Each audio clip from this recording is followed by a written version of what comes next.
Howdy friends, it's Nicole at Parkside Farm. I was going to put together some bouquets and I thought I would do a little video for you just to show my process and what we've got growing here on the farm and how I work to incorporate our planted flowers that are harvested and also some wild grown fillers and flowers that are prevalent on the farm during this season in mid-June. So we're going to make a mixed bouquet. I've got a couple of peony stems here that you can see. These were harvested today. Got some white and pink ones here. I'm gonna set these down. And then what I've been doing is called dry storage. So dry storage you can do with your peonies. In the research I've done, this is the first year I've done it, but what you want to do is cut the peonies when they're in this marshmallow stage like this, and it goes more by feel than actually look of the flower. You want to feel some give and some squishiness like a marshmallow on your peonies when you do that. And then what you do, you're gonna strip the majority of the leaves off the stem as I've done like this. And I wanted to wrap mine in a paper layer.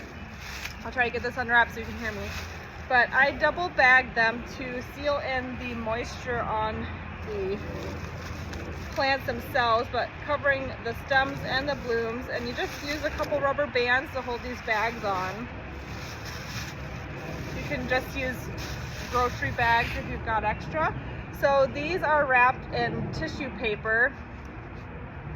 I've seen people use other types of paper like newspaper, but I was afraid that maybe if there was moisture that we would get some bleeding on these light colored blossoms. So here's a better look at what's in there.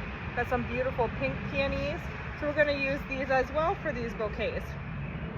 I like to really save the greenery on the peonies as well. If they're longer little leaves on the stems, then I will actually cut those off and use those for filler. It's a wonderful kind of a freebie option to use.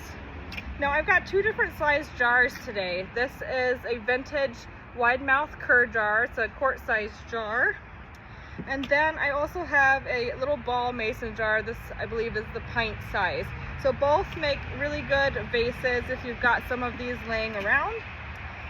We have some freshly cut eucalyptus here that I'm going to be using as well.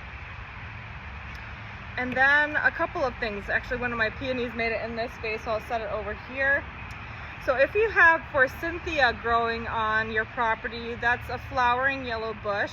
I don't particularly like to use the yellow flowers because they tend to wilt and to drop off, but actually the greenery, and if you pick the stems while they're green like this, they make excellent little filler leaves. And I strip the bottom portion of those that are going to be in the water. Then we have some of these are, to my knowledge, called fleabane daisies. And these just grow wild here at the farm. Actually, some of them grow in the goat pens. So I go in and I harvest these once they first start to open, and they tend to open and close. If you store your bouquets in the fridge at night, which will give them a little more vase life, then these will close up, but when you bring them back out into the warmer temperatures, they'll open right back up again. So I also we have wild yarrow, and I also planted yarrow this year. These are just starting to open. They're not quite open, but I just wanted a little bit different texture in the bouquet, so I went ahead and cut them anyway. I would typically wait to cut these till the bloom is open on the stem. This one is not open, but I just love the texture that the leaves add. They're kind of fuzzy looking. And then we get the other floral variety you can see here in the stem as well. So I'm going to set these back in here and we're going to get to work. I've got these are little Fisker little shears that I use. I picked these up at Menards. Menards is where I do a lot of my shopping. Menards, if you want to sponsor Parkside Farm, we would love that. Just kidding. But here's a little basket I picked up at Menards too. It's really lightweight and it has handles on it, and I can easily carry that around and select my fillers and my florals and just cut what I need and carry them around like that. Actually, I was also going to tell you about my setup here. We bought these. This is actually a fish cleaning table. So it actually has a faucet that can flip up and you can hook it up to a hose. We use it for not just my floral arranging right now, but when we do events and we need an extra sink for families and kids to use when they're interacting with the animals, to do that. There's a larger one over here that's kind of a deeper hand wash basin, but this works really great, and I can leave it outside for my flower arranging. So what I'm going to do first, I usually like to start with my fillers. So I'm going to start with some of these peony leaves here, and I'm just going to strip off some more of these and stick some of these shorter ones right here, as you can see, in that pint size glass there. So we're going to be doing both of these at the same time. Just gonna quickly go along and stick some of these in here.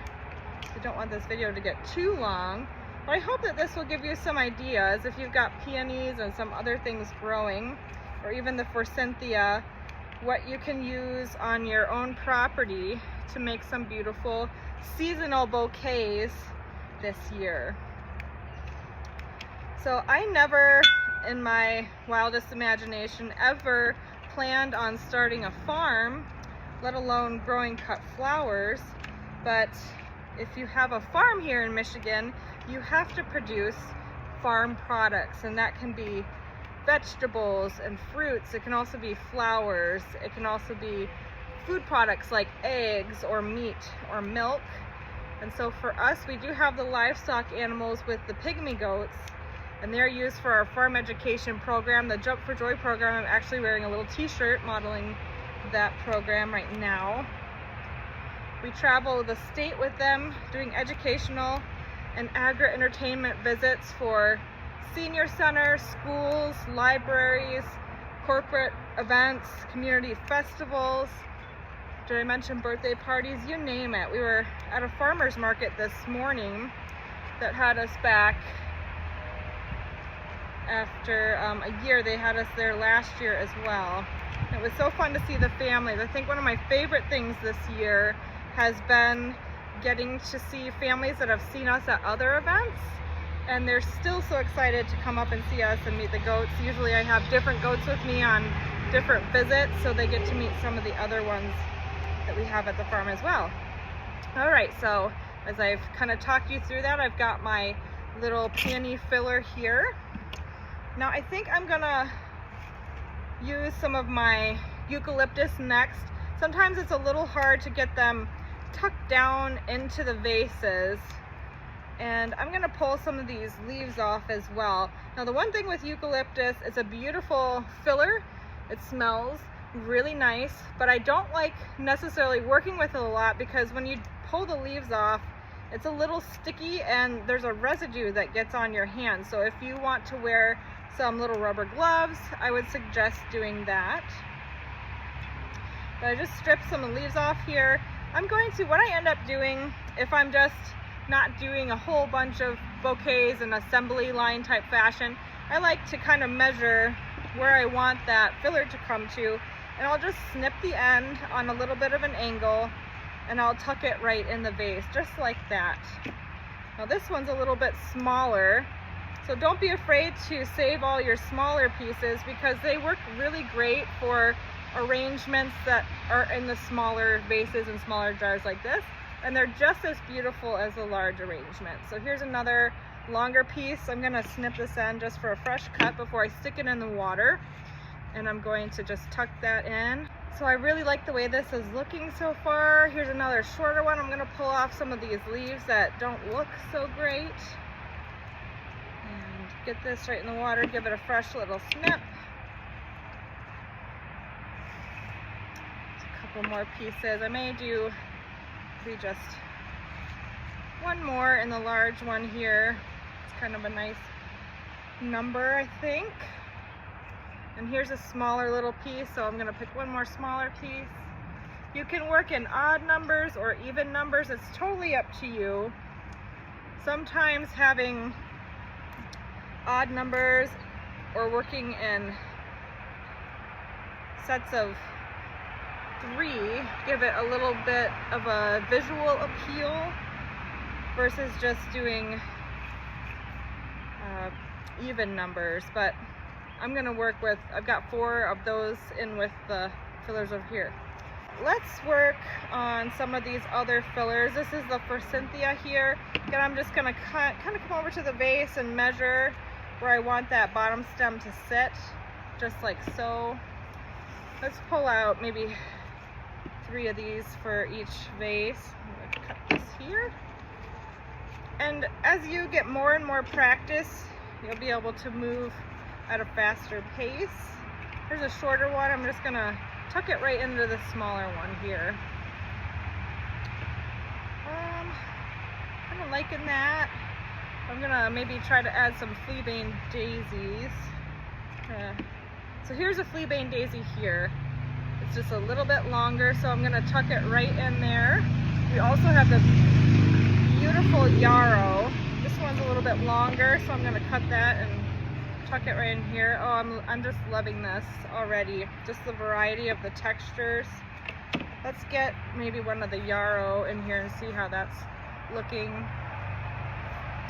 It's just so fun. I was an art major, and I kind of find floral arranging as a creative outlet that I didn't know that I would love. Would know at this point, not call myself a florist. I definitely don't claim that title. However, maybe bouquet arranger would be a good title. Let's give another one of these fleabane daisies over here. I'm gonna cut that just a little bit shorter. So you can cut things long, and then you can always cut them shorter, but what you can't do is go back and make something long again. So when in doubt, I would recommend to keep it longer and then trim more off. Okay, so we've got, I think about 3 fleabane daisies, 3 yarrow in here, and then 4 of the Forsythia. So let's kind of match that over here. Let's add another fleabane daisy. This one's kind of a long one. Maybe I'll go for a shorter one in case I want to make another bouquet here. So I'm gonna make that just a touch shorter. And I think we need some yarrow in this and some Forsythia. And then the fun part, adding some of the focals in. We're gonna add those peonies in next. Let's get this maybe a little shorter on that. There really is no wrong way to arrange flowers. The more you do it, the easier it becomes, and you can kind of settle into a groove and figure out what style you like and how you like to arrange things. I'm gonna get a couple more Forsythia in this. Let's add this right in here. And maybe just one more of the Forsythia. Again, going back to my experience, I don't have much experience growing flowers, this being my 2nd year, but I feel that I've done pretty well for myself with all the different varieties. We added more varieties this year to the farm, so we're growing different kinds of zinnia. We have snapdragon. We've got a bunch of ranunculus planted. We'll see if they still come in this late in the season. We also have about, I think, close to 30 dahlia tubers planted, which are coming in really nicely. We have a bunch of different varieties of sunflowers. We have different fillers, and I think that's pretty much all of them. The peonies, we have a few tulips and daffodils in the springtime. So now let's move to our focal flower, the peony here. So I'm gonna start with one of the white ones. I'm gonna give it a good little snip. It's probably a little shorter to use. So I'm gonna put it right in the small vase here. You can see it there. Let's add this one that is blooming a little bit more. So this is a little bit more open than what I would want for storage, but it was pretty, so I cut it to use it because I knew I was going to do this video. So sometimes you get peonies that have these little offshoot buds, and these ones, sometimes they're long enough you can cut them and use them in the shorter vases, but these are just a little bit too short. So I'm gonna actually take the entire thing and make it the center focal flower for this bouquet. And again, remember, you can always cut things shorter, so I just left it long and then remeasured You can see how pretty that is right in the center. And I'm gonna open this up a little bit more. Let's grab another beautiful pink one for this smaller bouquet. Stick it right in there. I'm gonna take this beautiful, this one is white with just a little bit of touch of kind of a magenta pink in the center. And I'd like to put that in the bigger bouquet here. So I'm gonna cut that just a little bit and add it right to the flower base. Let's see, let's add another bigger one. Let's do this one, add this one to the shorter base. Let's see where I like that. Just put that like that. I think it needs just a touch shorter. So we're gonna put that right in there. And let's add, so I'm probably gonna do about 5 peonies in these bouquets. Let's add one more pink one, I think, to this bigger one here. So you can see how I kind of just set it down on the table and measure it up against the vase to get where I want it to be height-wise. So that looks nice. Got a couple little offshoots. Let's add some white ones to give a little bit of color contrast. Let's add this one to the taller one here.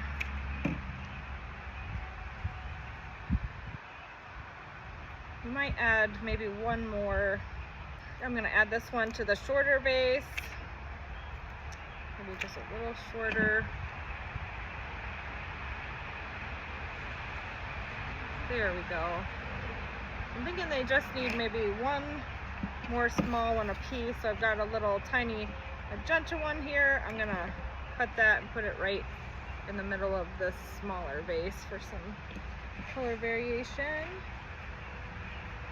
We've got a bunch of pinks. Let's see, I think I'll add one more white one to this taller base. Here we go. So now we can work on actually adding in a few more fillers here to kind of make it a little more full. Might just add, I'm always like, oh, let's add one more. It's hard not to, so I'm going to add a little white one over to this one. And I think we might need one more in this bigger one. It's a little bit bigger vase, so let's just tuck that in right here. So now I'm just going to add a few more fillers to these bouquets to finish them off here. So here's a little video of the larger bouquet in the quart jar. You can see we've got the eucalyptus. This is the Cynthia close-up. Here's those little daisies. My cat wants to be in the video as well. Hi, Abigail. So we'll come around here and get a better look. We've got lots of peonies and we'll open up quite large in the bouquet. And then we've got the smaller one here. So this is that pint-sized jar. Still equally as beautiful, just a little bit smaller. So just depends on what your use for them will be. This is a really good size to have on tables if you're doing some sort of a dinner or maybe a shower. You can still talk and see over everyone. This or larger would be great for maybe a focal table where you're putting gifts, just other little items that don't require people to see over them. But you could use them either way. But I like this size for little centerpieces for tables that will have people sitting at them. Just a nice little piece, and you can still have nice conversation over it. If you're interested in having a mixed bouquet or bouquets created for your special event or for a special someone, I do custom orders. So the pint-sized jars usually range, just depending on how many stems and things are in them. On the low end, $15, and then the more I add, it can go up to, I'd say, about $25. So that's kind of a good price range. And then these with the quart-sized jars, these definitely would start at $25 and then go up from there, just depending on how many different stems we got in there and different varieties of what we have growing.